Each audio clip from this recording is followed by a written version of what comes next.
Hitler se convierta en dictador de Alemania, aplicará lo que ha escrito en su libro Mein Kampf. Una raza más fuerte cazará a las razas débiles, porque la avalancha final hacia la vida se lleva por delante a los débiles para que su hueco lo ocupen los fuertes.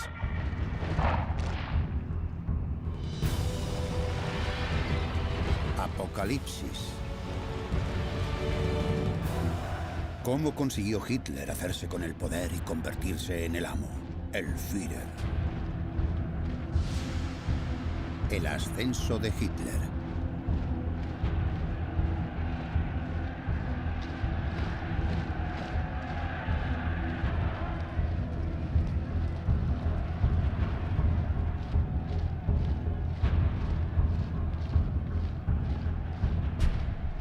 Nuremberg, 1929. Es en el Congreso del Partido Nazi donde empieza de verdad lo que el dramaturgo alemán Bertolt Brecht denomina el irresistible ascenso de Adolf Hitler. Una nueva crisis económica extremadamente violenta se origina en Estados Unidos y arrasa medio mundo, especialmente Alemania.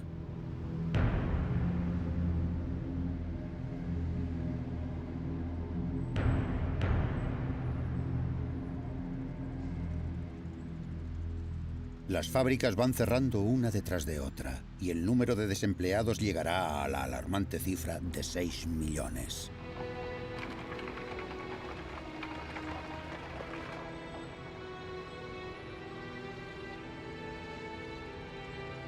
Desesperados, muchos desempleados acuden a los nazis y a los comunistas, que también tienen sus tropas paramilitares con uniforme.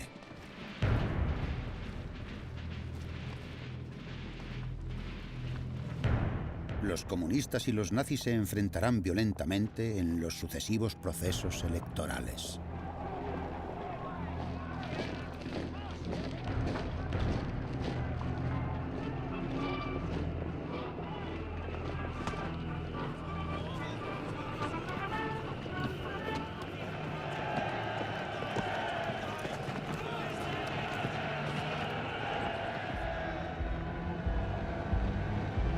Hitler provoca el desorden y finge ser el único capaz de ponerle fin. Un chantaje que da resultado.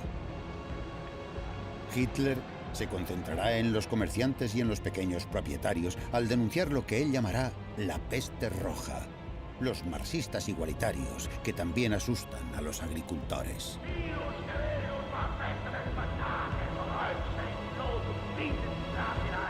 El resultado es increíble.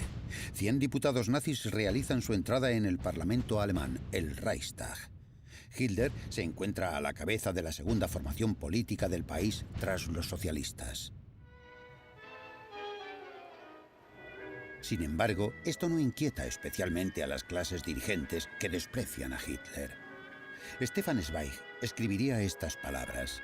Para ellos el poder siempre ha estado reservado a los varones, a los príncipes y a las personas con preparación universitaria. Nada ha cegado más a los intelectuales alemanes que el orgullo de su cultura.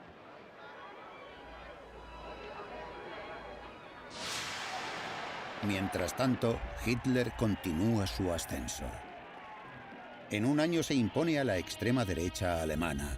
Las federaciones de antiguos combatientes, como la de los cascos de acero con 500.000 integrantes, se ven obligadas a someterse.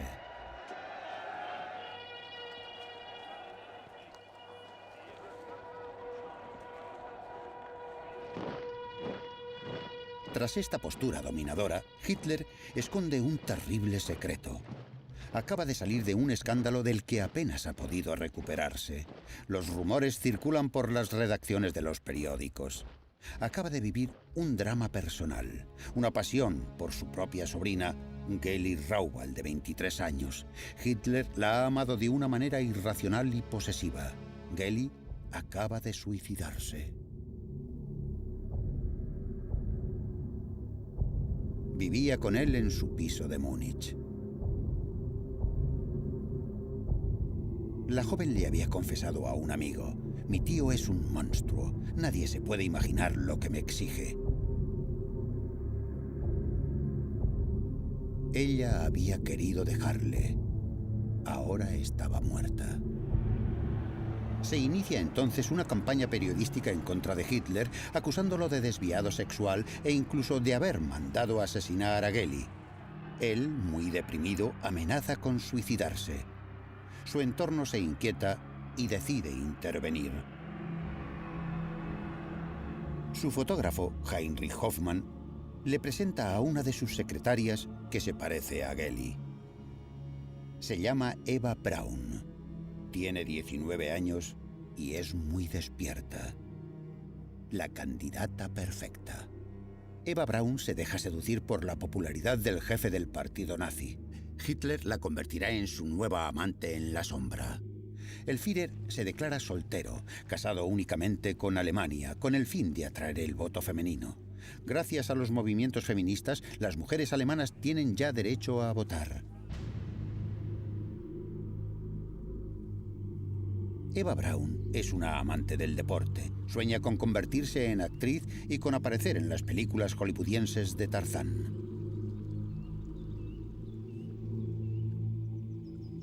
A su lado, Hitler recupera su hosco carácter de animal político, justo cuando se anuncia el final del mandato de Hindenburg, presidente de Alemania.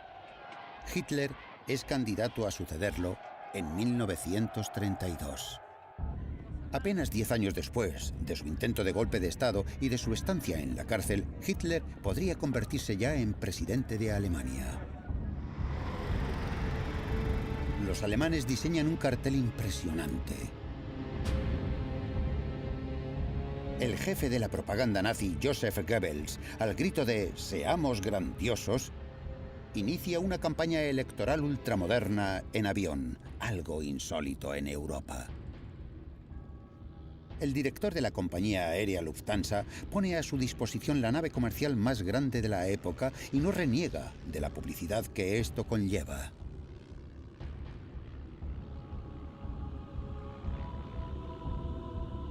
Hitler, ataviado con un casco de cuero, inicia un periplo alrededor de unas 100 ciudades alemanas que le permitirá medir su popularidad.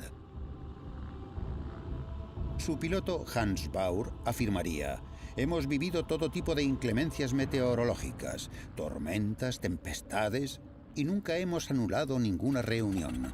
La gente ha empezado a perder el miedo al avión». Hans Baur concluye entonces: «Hitler ha contribuido a la popularización del tráfico aéreo». Goebbels inventa el eslogan «El Führer por encima de Alemania». Gracias a este vuelo meticulosamente rodado y proyectado por todo el país, Goebbels forja el mito de Hitler como salvador supremo.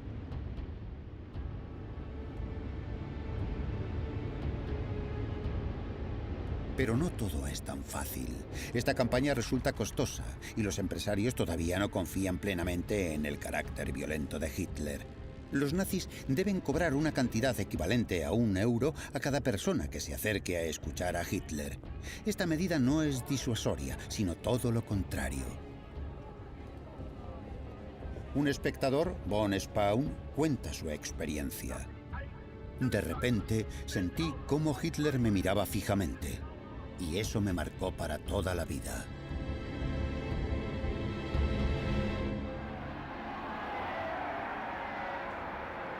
Una semana antes de las elecciones presidenciales, Hitler reúne a 100.000 berlineses cansados de los partidos tradicionales que parecen incapaces de hacer frente a la crisis.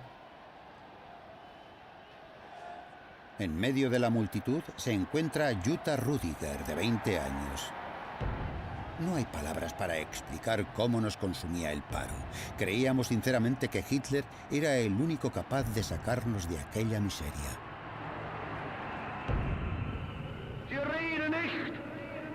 Von den Zehntausenden, die Jahr für Jahr den Gashahn aufdrehen, nicht weil es ihnen zu gut geht. Gracias a su discurso pseudosocial, Hitler se convierte en un firme candidato a la presidencia. Entonces la prensa se abalanza sobre él.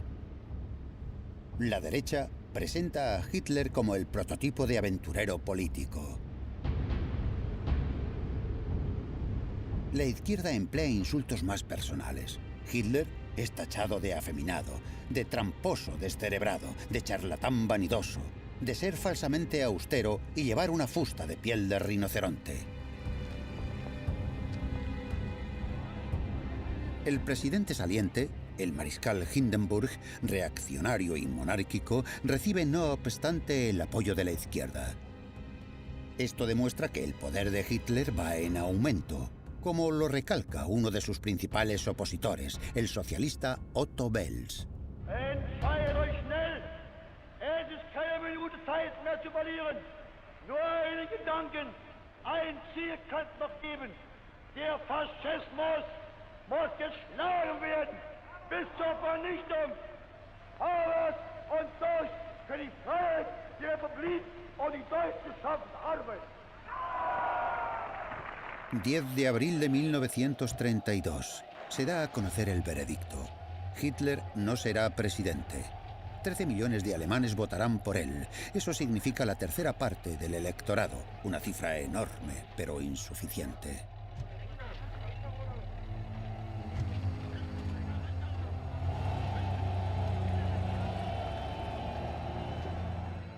Hindenburg, reelegido gracias a los socialistas, ya no quiere depender de ellos, por lo que provoca la convocatoria de nuevas elecciones.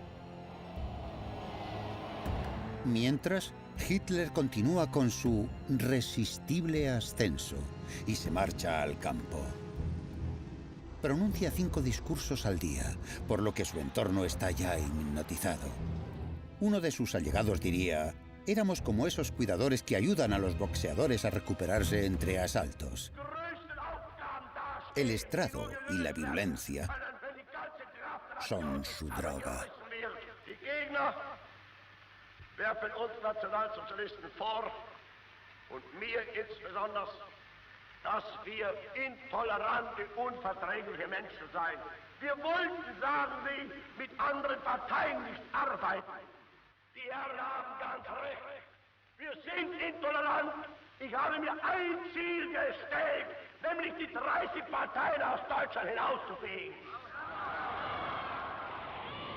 Hitler cree que el primer partido que debe desaparecer en esta campaña electoral de 1932 es el Partido Comunista. Las SA son las encargadas de llevar a cabo esta misión. Ahora están integradas por 400.000 personas que se autofinancian, pagando su propio uniforme y equipamiento. Uno de ellos, Wolf Teuber, trabaja en una tienda de delicatessen en Hamburgo, lo que le permite unirse en cualquier momento al batallón motorizado. Teuber afirmaría: solo tenía una cosa en la cabeza, arriesgar mi vida por Alemania. La humillación del Tratado de Versalles me había convertido en un ardiente defensor de Hitler.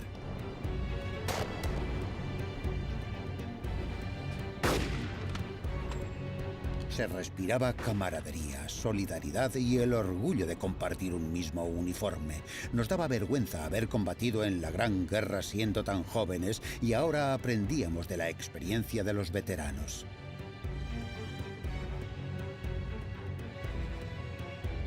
Goebbels había fabricado un ídolo para ellos, un problemático berlinés ascendido a jefe de la sección de asalto, Horst Wessel. Asesinado a manos de los comunistas un año antes, se había convertido en el mártir del nazismo. En su grandioso funeral, Goebbels, jefe de la propaganda, había comparado su sacrificio con el de Cristo. Había mandado rodar estas imágenes para mostrar que el nazismo es una devoción igual que el cristianismo. Después mandaría poner música a lo que había presentado como el último poema de las SA para convertirlo en el himno oficial del partido nazi, el Horst Wessel Lied, la canción de Horst Wessel, un credo a la violencia.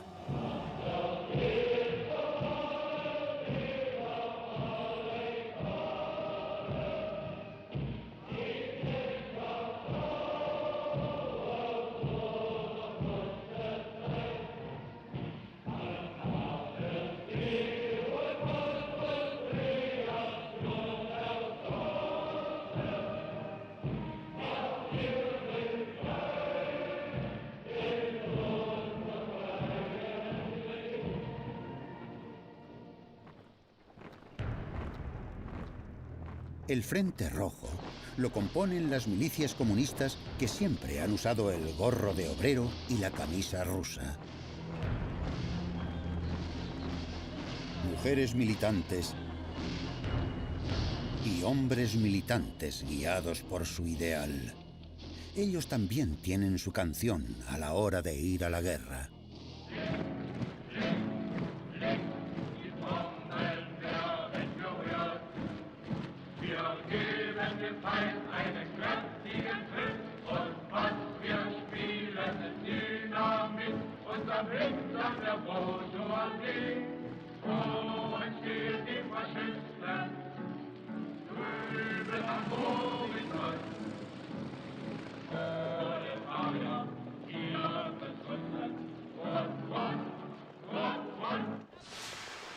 Julio de 1932, el sangriento verano de la campaña electoral.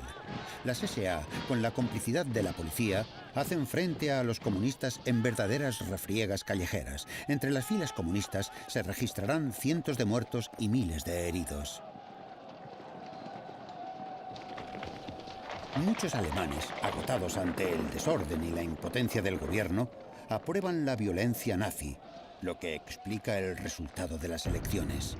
Nada menos que 230 diputados nazis. Hitler se convierte entonces en el jefe del primer partido del país.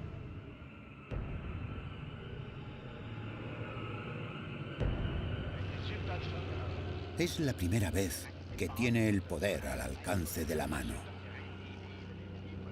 La euforia deja paso rápidamente a la decepción. El presidente Hindenburg se niega a nombrarlo canciller, jefe del gobierno. Hindenburg le dice a Hitler: «Ante Dios, mi conciencia y la patria, no puedo otorgar el poder a un partido tan intolerante como el suyo».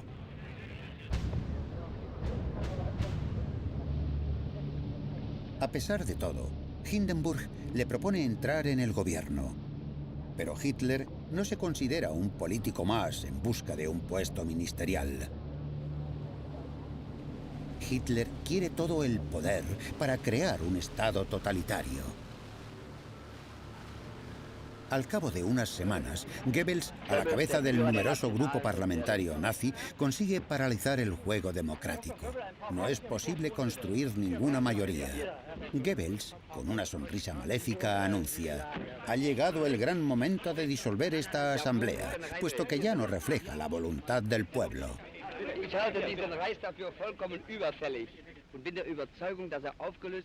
Hay que convocar elecciones de nuevo, las terceras en un año. Tendrán lugar en noviembre. Hitler espera sacar provecho de ellas.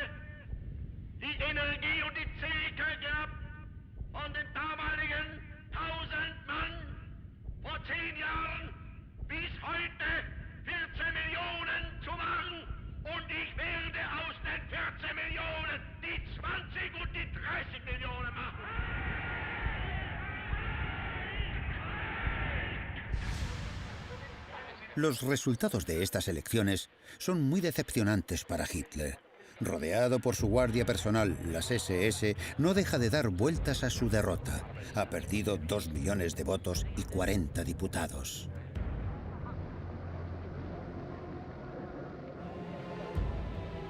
Goebbels dice: «Nos hemos estrellado». Hitler se ha negado a entrar en el gobierno y los electores no han comprendido el porqué. Goebbels lee con cierta amargura la prensa mundial. El Daily Herald de Londres afirma: «El hitlerismo como fuerza política está muerto». El periódico francés Le Populaire, dirigido por un gran nombre dentro del socialismo, Léon Blum, titula: «El fin de Hitler». No. 3 meses más tarde, Hindenburg, todavía incapaz de constituir una mayoría, termina designando a Hitler canciller de Alemania.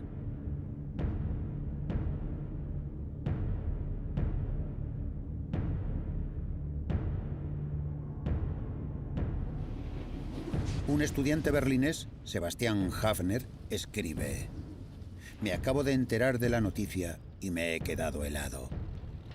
De repente me ha llegado el olor a sangre y barro. Percibo algo peligroso, como si un depredador posara su feroz zarpa en mi rostro. Para llegar a ese punto, el lobo se ha convertido en cordero. Hitler ha tranquilizado a Hindenburg, ya que no ha pedido más que 2 puestos ministeriales para los nazis. La cartera de interior para un policía de Múnich, Wilhelm Frick. Y a Hermann Göring para controlar la policía. 2 puestos clave.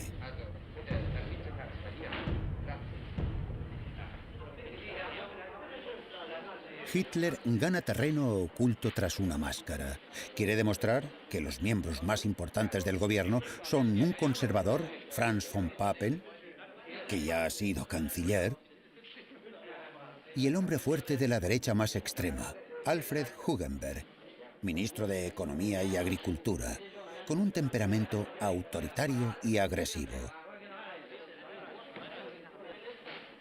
Hitler denomina a su gobierno Gabinete de Concentración Nacional, para dar la impresión de que no se trata de un gobierno nazi, sino de una coalición nacionalista. El conjunto, muy reaccionario, piensa poder dominar a Hitler.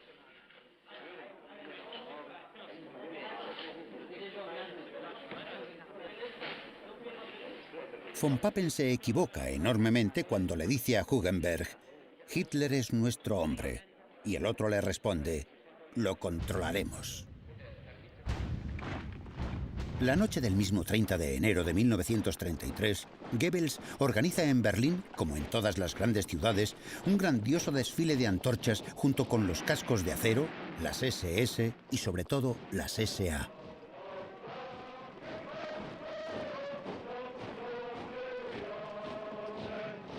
Goebbels afirma que por las calles desfilan más de 1 millón de personas durante 4 horas, pero el agregado militar británico estima que la cifra no supera los 15.000.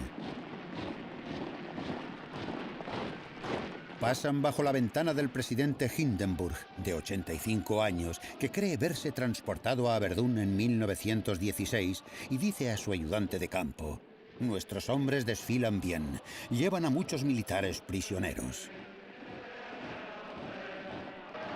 Hitler en la Cancillería recibe homenajes delirantes.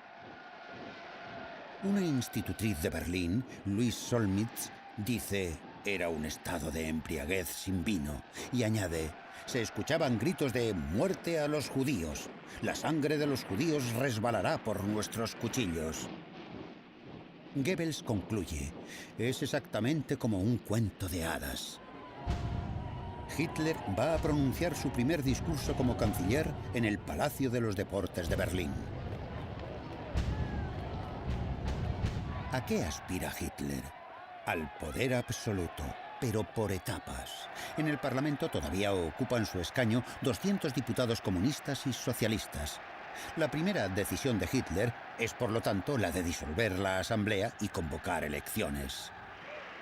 Su discurso, que es difundido por radio, se convierte en una llamada a todos los electores, incluso a los de izquierdas, para que voten por él.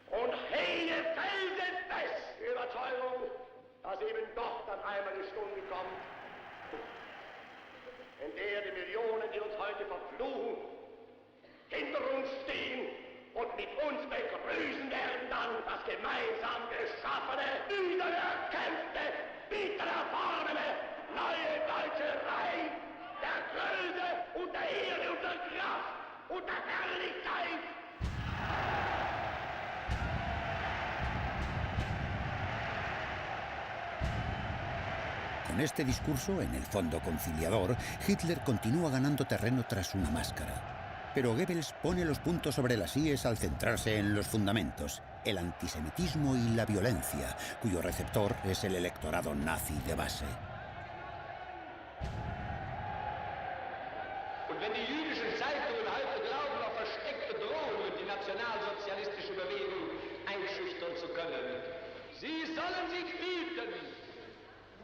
Einmal wird unsere Geduld zu Ende sein und dann wird den Juden das freche Lügenmaul gestopft werden.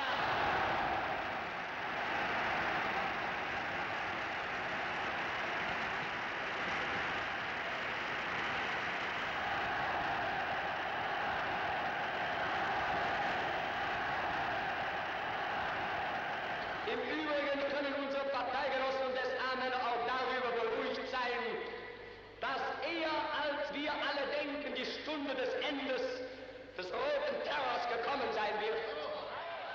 Und wir werden den Herren vom Karl-Liebknecht-Haus bald Töne beibringen, die sie noch niemals vernommen haben.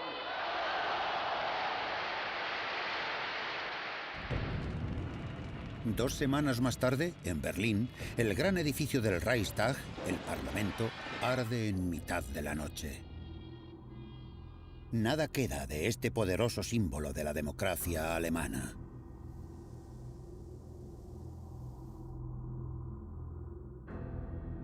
La investigación, llevada a cabo por una policía a las órdenes de Göring, inculpa a un comunista holandés llamado Marinus van der Lubbe, de 24 años, sospechoso por su amplio historial de incendiario. Es declarado rápidamente culpable y será decapitado. ¿Quién sale beneficiado con este delito? Los nazis. Hitler y Göring avivan el espectro de un complot de los rojos. Göring manda detener a 4.000 comunistas y a sus dirigentes.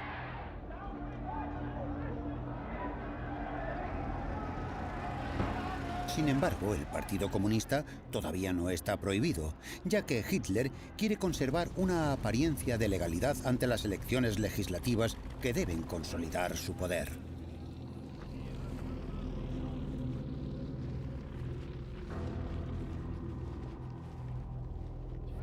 Los alemanes, saturados de campañas electorales y desórdenes, ven de nuevo cómo las SA se despliegan por todo el país, según los nazis, para proteger a la población contra los atentados comunistas.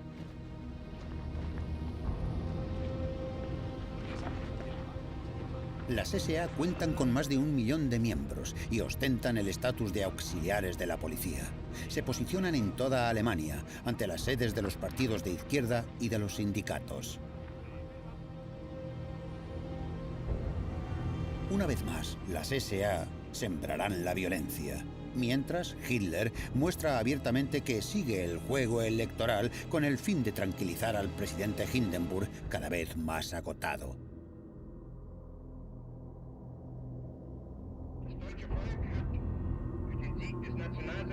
Göring, amenazante, puñal en mano y sentado en su butaca gótica de su versión falsa, da el resultado de las elecciones. Der 5. März bedeutet für einen Mann und eine Bewegung einen gewaltigen Sieg. Der Sieger des 5. heißt Adolf Hitler und die Bewegung ist der Nationalsozialismus. Beides aber ist gleichzusetzen mit dem deutschen Volke und dem Deutschen Reich. Lo cierto es que Hitler y su coalición apenas alcanzan la mayoría. A pesar de toda su propaganda y de la intimidación de las SA, Hitler ha sido incapaz de evitar que los comunistas se hagan con un 12% de los votos.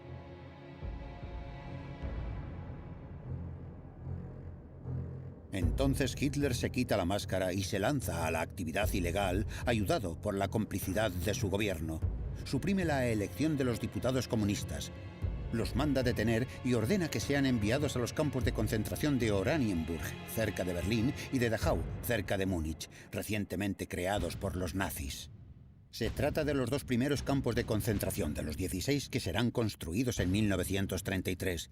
El número de detenidos políticos asciende a 100.000 los primeros meses del régimen.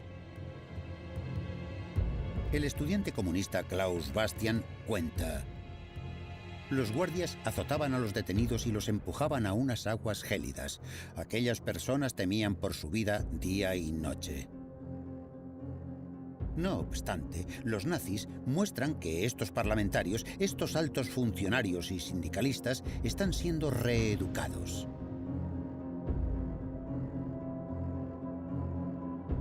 La maléfica sombra de la dictadura se extiende por Alemania. El Reichstag ha quedado reducido a cenizas, por lo que Hitler reúne al nuevo parlamento en la Ópera Real, acordonada por las SA, para exigir los plenos poderes. Ya no quedan comunistas. La mayoría de ellos han terminado en los campos. Los 94 socialistas que aparecen allí se atreven a votar en contra de Hitler. También serán detenidos, encarcelados u obligados a marcharse al exilio. 441 diputados de la extrema derecha al centro católico escuchan un largo y estudiado discurso de Hitler destinado a escenificar el cambio. Se escuchan promesas de todo tipo, como siempre. El fin del paro, la salvación del campesinado, el respeto de los derechos y, sobre todo, la paz. La Asamblea se suicida al otorgar los plenos poderes a Hitler para los próximos 4 años.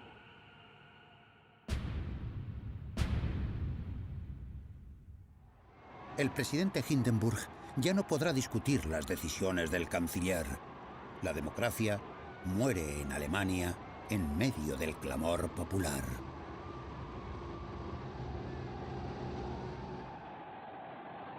Que Hitler, un hombre que ha cimentado su poder sobre el antisemitismo, sea capaz de dirigir uno de los países más industrializados del planeta es percibido como una amenaza universal.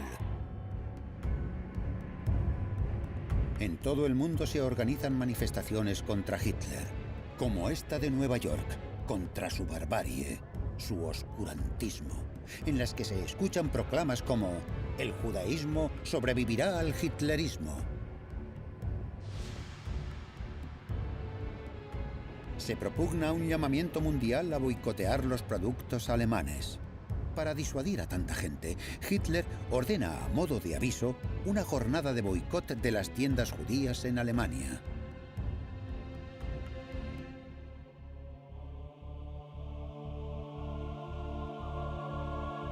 Un cineasta aficionado pone a prueba, gracias a su mujer, la determinación de los nazis apostados ante las tiendas judías.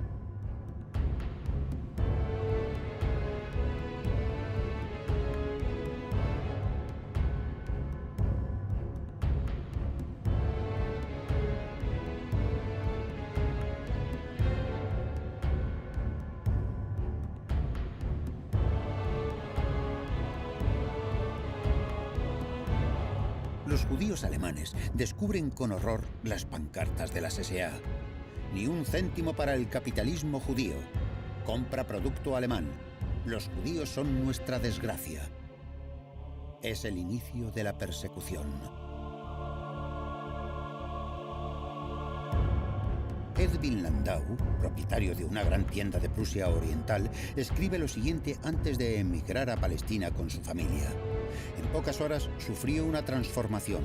Este país y este pueblo al que tanto había amado, de repente se había convertido en mi enemigo. Yo ya no era alemán, o más bien, no debería serlo. Me daba vergüenza decir que había pertenecido a ese pueblo y que había confiado en tantas personas que ahora se quitaban la máscara y se descubrían como enemigos míos.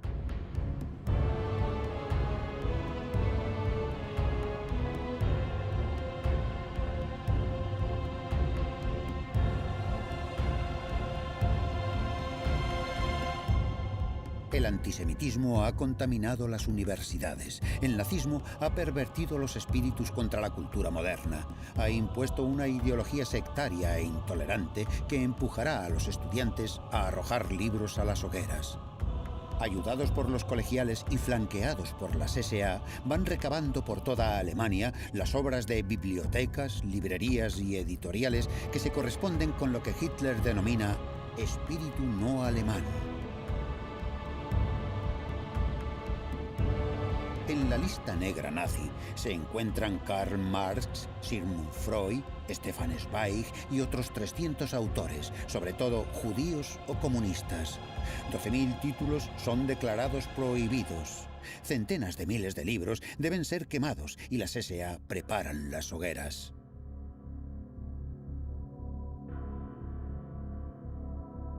En Berlín, en la Plaza de la Ópera, Goebbels pronuncia un sermón que será difundido por la radio. Con él abre la misa negra de este auto de fe con origen en la Edad Media. Deutsche Männer und Frauen, das Zeitalter eines überspitzten jüdischen Intellektualismus ist nun zu Ende. Und der kommende deutsche Mensch wird nicht nur ein Mensch des Buches,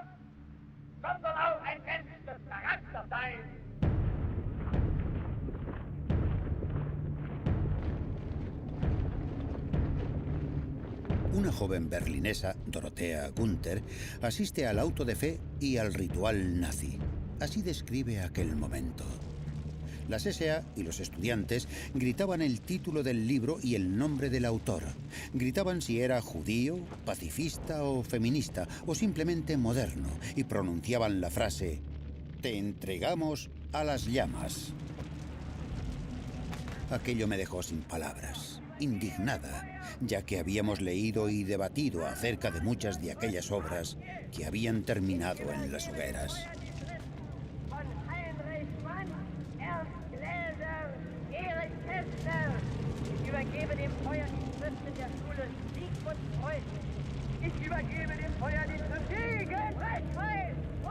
Leon Blum escribió: «Lo que habría hecho falta en Alemania es que los socialistas y los comunistas lucharan en la misma dirección».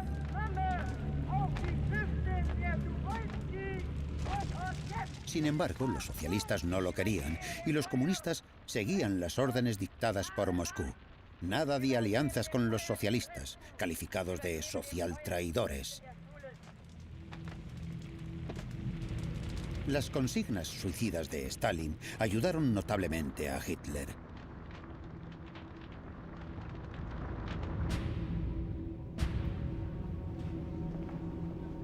Hitler ha suprimido los sindicatos. El 21 de julio de 1933 prohíbe el Partido Socialista.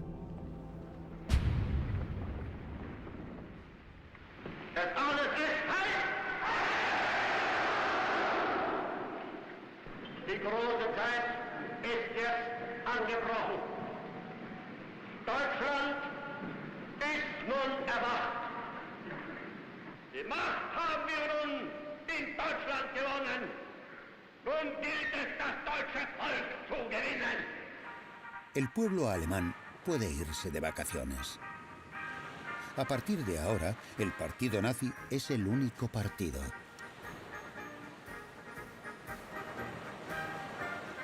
Sus eslóganes antisemitas ya no interesan especialmente a los ciudadanos. A la mayor parte de la gente le resulta indiferente el destino de sus 500.000 compatriotas judíos, que después de todo no constituyen más que el 1% de la población. La mitad de estos judíos alemanes conseguirá emigrar. Glenda Blackman escribe: «Hemos logrado embarcar a condición de no llevarnos ninguna de nuestras pertenencias».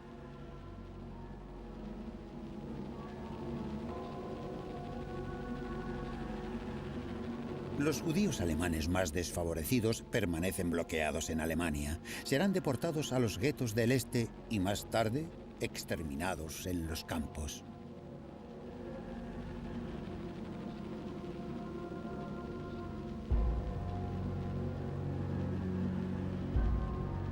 Los opositores al régimen huirán de la mejor forma posible y allá donde les sea posible, sobre todo a Francia, donde se toparán con la guerra, con la ocupación alemana y serán entregados a los nazis. Muchos de los que no consiguen marcharse a tiempo o que deciden quedarse en Alemania para continuar la lucha serán capturados y martirizados en los campos. La inmensa mayoría de los alemanes se conformará con la dictadura.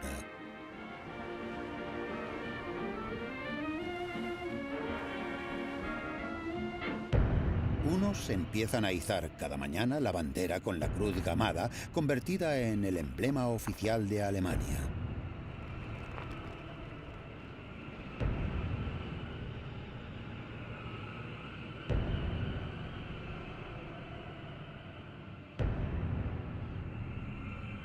Y otros, una vez amordazada la prensa, ya no podrán leer más que los periódicos nazis. Su hija también aprenderá a realizar este saludo ahora obligatorio. Su hijo se alistará en las Hitlerjugends, las juventudes hitlerianas, que fomentan la agresividad. En el colegio, el profesor les enseñará el manejo de las armas.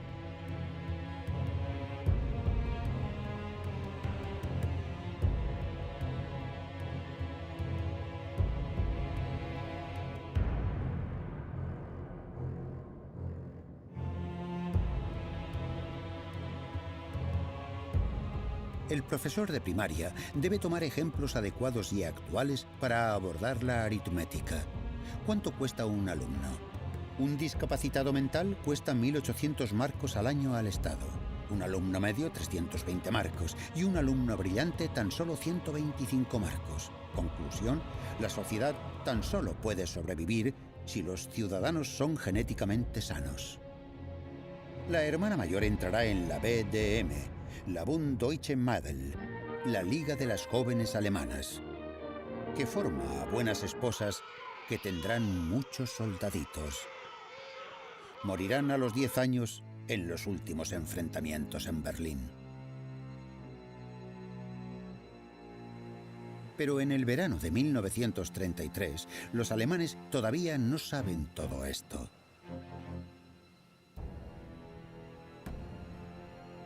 Hitler no es en absoluto el jefe supremo. Tiene que seguir anestesiando a su pueblo a través de su propaganda.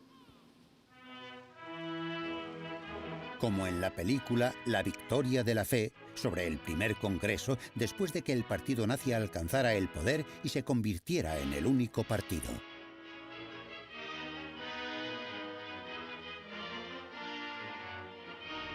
Hitler sale bien parado por el talento de la joven realizadora Leni Riefenstahl, por cuya belleza y energía queda embelesado. Gracias al uso del encuadre y de la iluminación, la fotógrafa sabe cómo ensalzar al nuevo dios de una nueva mística, la de la raza, la del Führer, la del poder. Y también a sus apóstoles, como al más fiel de todos, Rudolf Hess, uno de los redactores de las leyes antijudías. Joseph Goebbels, que ha convertido la propaganda en un gran misterio. Hermann Göring, que hará renacer la victoria alemana. O Ernst Röhm, jefe de la horda de fanáticos que formaban las SA.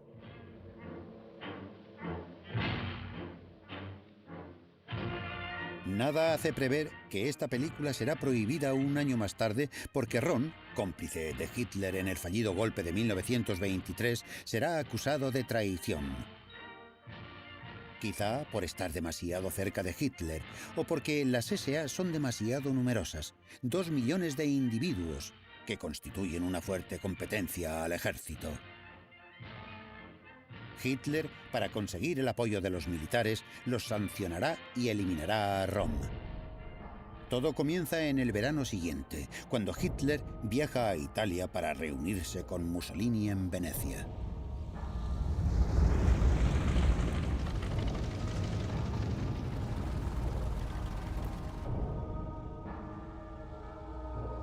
Hitler está impresionado por Mussolini, su gran modelo.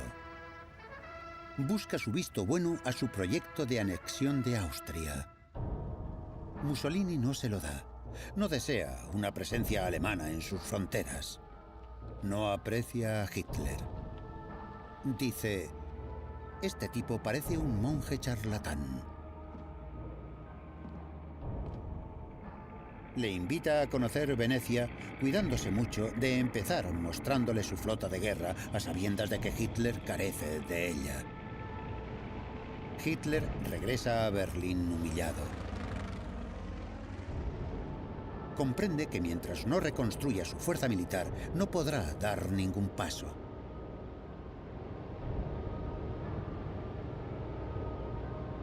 Hitler se centra en las maniobras del Reichswehr, el pequeño ejército alemán que el Tratado de Versalles había dejado reducido a 100.000 hombres, aunque bien preparados.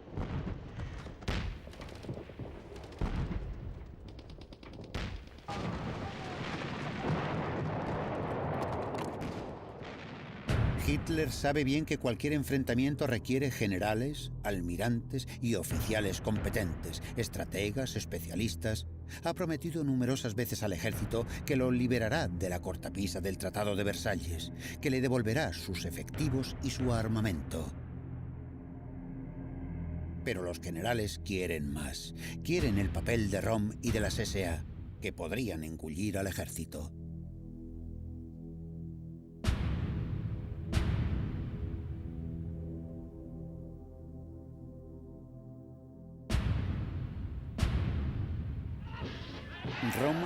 también recibe muchas críticas por su excesiva ambición.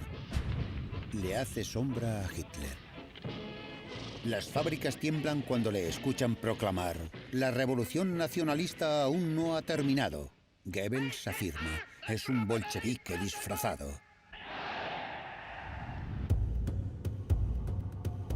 Son cómplices desde hace 15 años, pero Hitler ha tomado su decisión: eliminar a Röhm fingiendo que prepara un golpe de Estado.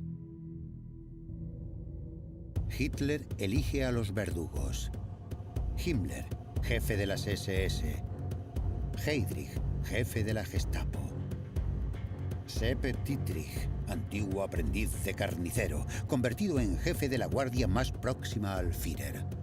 Entre el 30 de junio y el 2 de julio de 1934, lapso de tiempo que Hitler llamará la Noche de los Cuchillos Largos, las SS asesinan a Röhm y a 85 posibles opositores o testigos incómodos del pasado del Führer.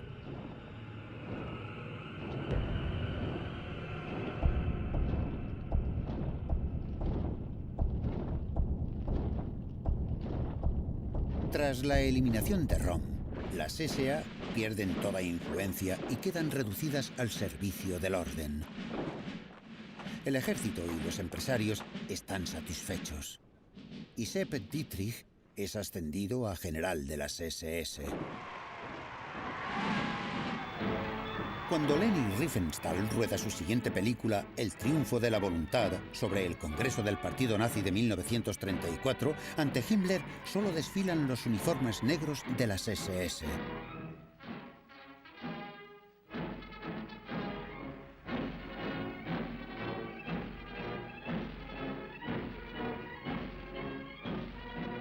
Hitler está ahora en lo alto de la pirámide y está solo.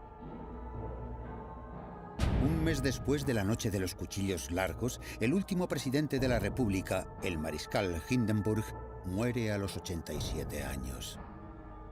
La democracia lleva largo tiempo muerta y enterrada. La dictadura continúa su marcha implacable. Hitler se convierte en el jefe de los ejércitos. Su poder es total.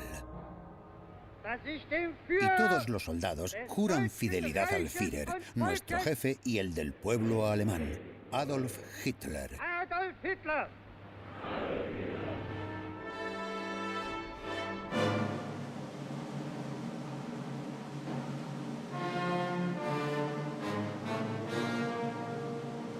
Hitler se presenta en el Festival de Bayreuth para escuchar a Wagner, su músico preferido. La nuera del compositor, Winifred Wagner, que ha apoyado a Hitler desde sus difíciles comienzos, le recibe ahora como jefe de Alemania.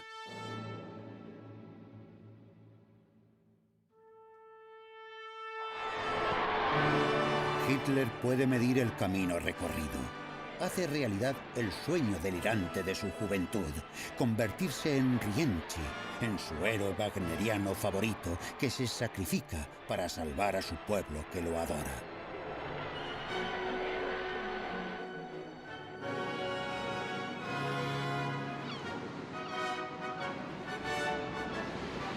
Se embarca, al igual que Sigfrido, en el Mar del Norte, hacia sus quimeras, acompañado de los que le han creado y que hoy son incapaces de controlar al que se ha convertido en el Golem, la criatura de la Biblia hecha de arcilla, que cegará a los humanos con su poder infernal.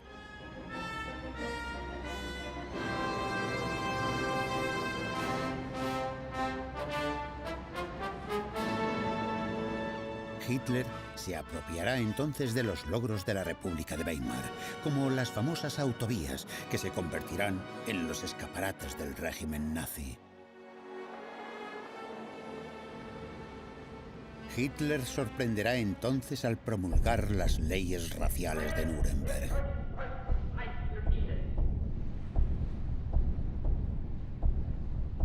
Quemará las sinagogas en el gran pogrom de la Kristallnacht, la noche de cristal, preludio de la solución final.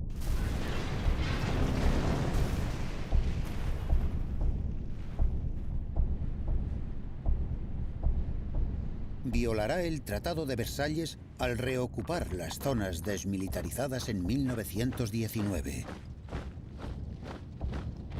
Como Francia e Inglaterra no reaccionan, su debilidad llevará a Mussolini a acercarse a Hitler, dejando que éste anexione a Austria y logre así lo que él llama su misión: reunir en Alemania los pueblos que hablan alemán.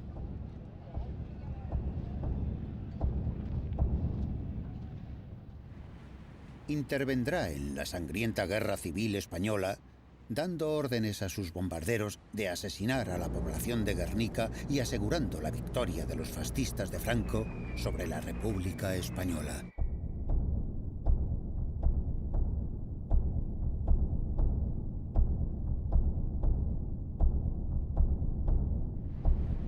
Hitler sueña con un gran ejército, como el de Napoleón. Lo conducirá hacia Moscú, proclamando continuamente que quiere la paz. Wir wollen einst ein Reich sehen und ihr müsst euch schon dafür erziehen. Wir wollen, dass dieses Volk einst gehorsam ist und ihr müsst euch in den Gehorsam üben. Wir wollen, dass dieses Volk einst friedliebend und aber auch tapfer ist und ihr müsst friedfertig sein.